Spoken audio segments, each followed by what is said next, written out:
Paris Saint-Germain, une solution enfin trouvée pour le Parc des Princes. Alors que la tension est à son paroxysme entre la mairie de Paris et le Paris Saint-Germain, au sujet de l'utilisation même du Parc des Princes dans les années à venir, une solution intermédiaire pourrait être trouvée.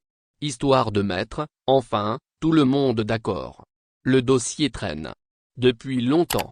Et il est une évidence que Nasser Al-Khelaifi, le président du Paris Saint-Germain, va finir par activer un levier au sujet de l'enceinte de son club. La mairie de Paris ne voulant pas vendre le Parc des Princes, du moins au prix proposé par les Qataris, il se disait que le club de la capitale envisageait d'aller ailleurs. Au Stade de France. Compliqué car les supporters parisiens ne veulent pas en entendre parler. Construire un autre stade ? Coûteux. Et pas nécessairement bien accepté, une fois encore, par les supporters. Reste une autre solution, évoquée par le quotidien L'Équipe dans son édition du jour, l'agrandissement du parc à 60 000 places. Des projets d'extension à 60 000 places ont ainsi été présentés à Al-Khelaifi.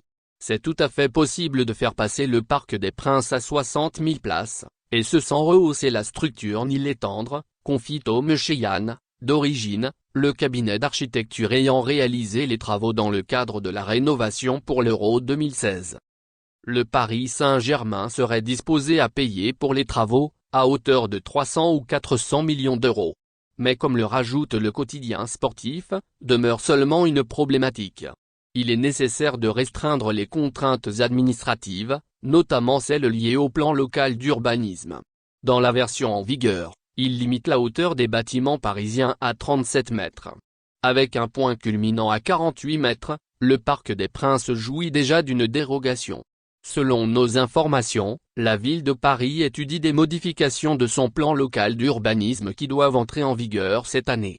Ne restera plus, si la modification est acquise, qu'à espérer que Anne Hidalgo, la maire de Paris, et Nasser Al-Khelaifi, se mettent autour d'une même table.